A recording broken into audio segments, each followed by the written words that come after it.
মাননীয় স্পিকার, ফেসিবাদের বৈশিষ্ট্য ছিল তারা যা বলতো তারা তা করত না। বিএনপির 31 দফার শুরু থেকে তারা বলে আসছিল তারা সংস্কার চায়। বিএনপির যে নির্বাচনী ইশতেহার রয়েছে, ইশতেহারের পরতে পরতে তারা সংস্কারের কথা বলেছে। যেই জুলাই সনদের ভিত্তিতে এখন তারা কথা বলে, এই জুনাসিরিয়ত যে ঐক্যমত্য কমিশনের মধ্য দিয়ে তৈরি হয়েছে, সেই ঐক্যমত্য কমিশন তৈরি হয়েছিল 5টি সংস্কার কমিশনের মধ্য দিয়ে। সব জায়গায় সংস্কারের কথা বলে আজকে তারা বলছে তারা সংস্কার চায় না। বিএনপি আজকে যে গণভোটকে অস্বীকার করে, গণভোটের রায়কে অস্বীকার করছে, পদে পদে গণভোটের পক্ষে তারা কথা বলেছে। গণভোট ঘোষণা হওয়ার পর, গণভোটের তারিখ ঘোষণা হওয়ার পর সরকার পক্ষ তৎকালীন সরকারকে নানাভাবে অভিনন্দন জানিয়েছিল।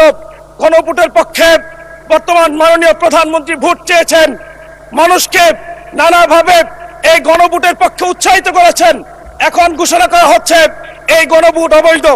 সম্মানিত কাপাসিয়াবাসী সহ আমরা দেশবাসীর পক্ষ থেকে আহ্বান জানাতে চাই, ফেসিবাদী এই আচরণ পরিহার করে দেশের মানুষের পক্ষে গণভোটের রায়কে মেনে নিয়ে অতি দ্রুত জুলাই সংস্কারকে বাস্তবায়নের দিকে এগিয়ে নিয়ে যাওয়া হোক।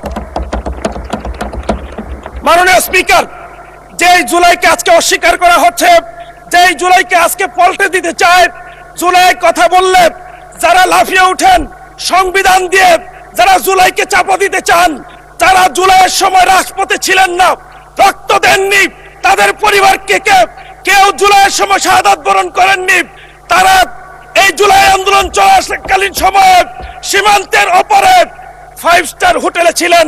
এ কারণে জুলাইয়ের মর্ম তারা বুঝবেন না।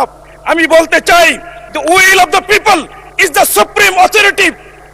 The supreme power of a nation belongs to the people. সুতরাং আমার দেশের মানুষ কনফার্ম করেছে, আমার দেশের সিটিজেন্স এটা কনফার্ম করেছে, এই জুলাই আন্দোলনের চেতনা জুলাই সংস্কার বাস্তবায়নের মধ্য দিয়ে করতে হবে। সেই জুলাই সংস্কারের বাস্তবায়ন করতে হলে আমাদেরকে নতুন করে এই বাংলাদেশে শপথ গ্রহণ করতে হবে। সৌভাগ্যক্রমে আমার নাম সালাউদ্দিন। আমি আমার পক্ষ থেকে নয়, শুধু দেশবাসীর পক্ষ থেকে আহ্বান জানাতে চাই, বাংলাদেশের মানুষের প্রত্যাশা জুলাই সংস্কার বাস্তবায়ন হবে। তেল সংকট নিয়ে মাননীয় প্রধানমন্ত্রী সহ মাননীয় মন্ত্রীবর্গ কথা বলবেন দেশের পক্ষে, দেশের মানুষের পক্ষে। মাননীয় ধন্যবাদ জি। নামের মিল টেনেছেন, 2 মিনিট দেয়া হলো আপনাকে।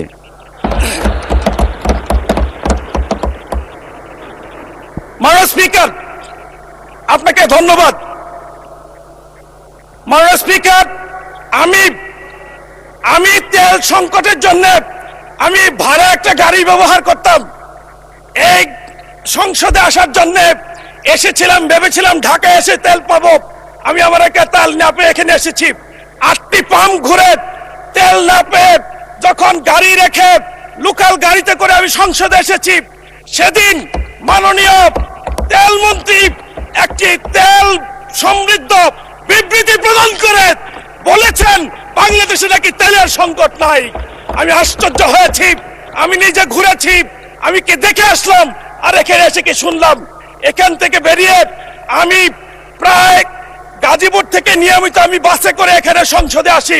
আমি এখানে রাতের বেলা তেল না পেয়ে আমার গাড়ি রেখে লোকাল গাড়িতে করে 3 ঘন্টায় গাজীপুর গিয়েছি। জায়গায় জায়গায় দেখেছি তেলের জন্য লাইন, তেলের জন্য হাজারি, আর বলা হচ্ছে তেল নাকি নাই। এটা অনেকটা সেরকম,